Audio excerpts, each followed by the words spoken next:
Welcome back, Vanessa. Thank you for joining me again in our conversations about virtual teams and remote employees and how to make it all work.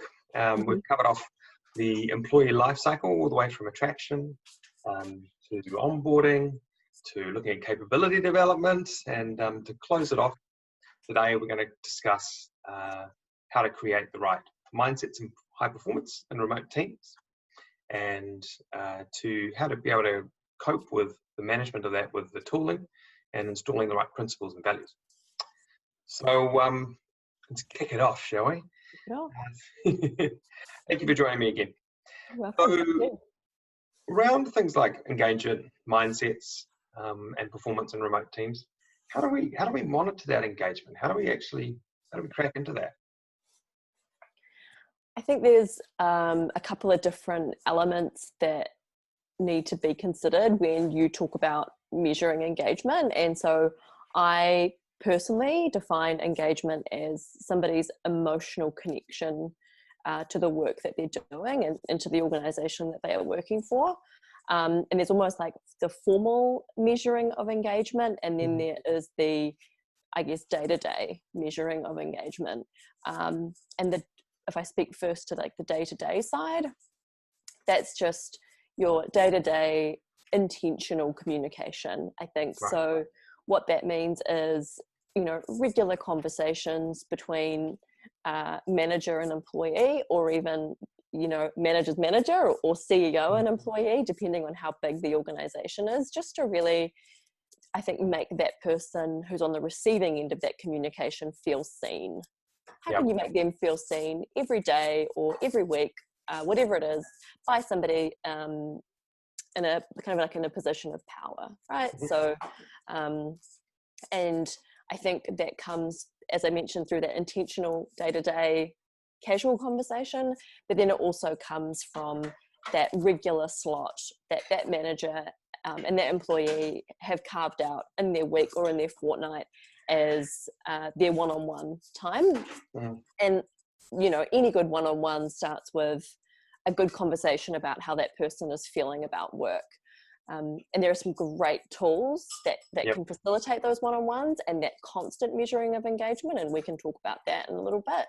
But then there's a second side of it, which is your formal measuring of engagement. Your objective measures and... The objective measures. I'm a really big fan of Culture Amp. I've used Culture Amp for probably like 7 years.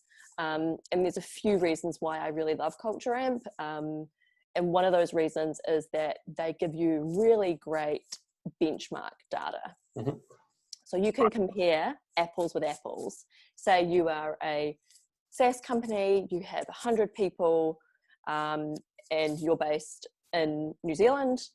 You can compare your engagement scores with SaaS companies who are less than 250 people anywhere in the world. So you're not comparing yourself with larger corporate organizations. You can really compare apples with apples. And I find that really, really valuable.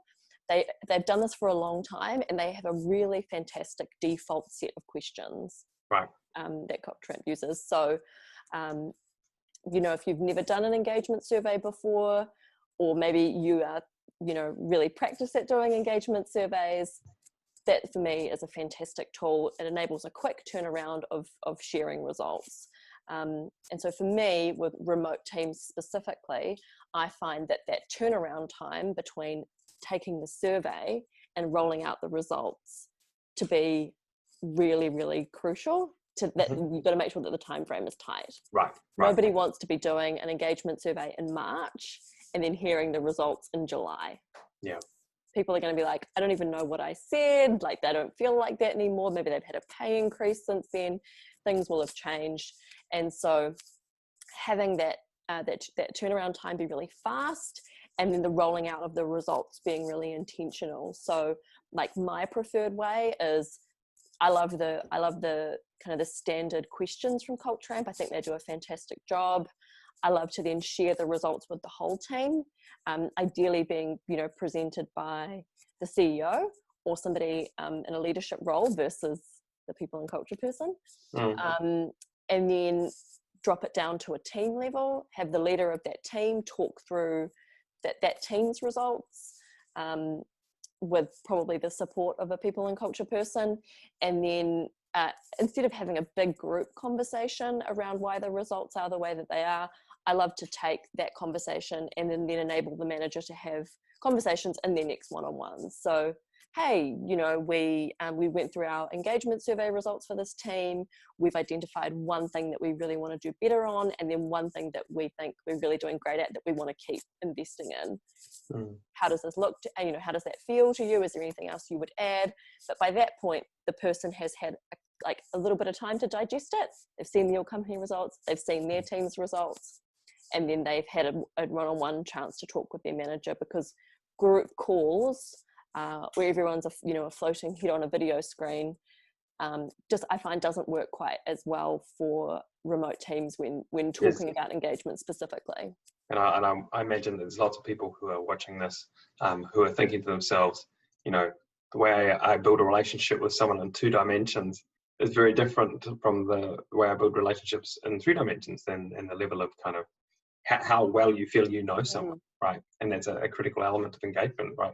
That you feel like the team is all in with you as well. Yeah, and nobody wants to, I think, you know, a lot of people can feel like when they're talking about their engagement scores and they're talking about maybe what's not gone so well, as people feeling like they're being punished for giving low scores. And so in a big group conversation, that can be very easy the conversation can be very derailed very easily. And so to have that, you know, plenty of time for the employee to digest, reflect, think about next steps, and then to have that one-on-one conversation where you have the both sides. What are we doing really well that we need to keep doing? What is working for you on this element? And then the flip side, you know, what is not working? Because nobody wants to go, oh, well, I gave, you know, we gave low scores in the Culture Amp survey, and then we all got hauled into a meeting. You get told off. You get told off, and that's not really what it's about. So, yeah, what kind of cadence? What kind of cadence are you talking around surveying? Like once a quarter? It depends on how fast you can act on survey results. Right. Okay. So it depends on your capability. Depends on the capability. Yep. If you're a smaller, fast-moving organization and you can conceivably survey and then take an action, a meaningful action once a quarter, cool, do it once a quarter.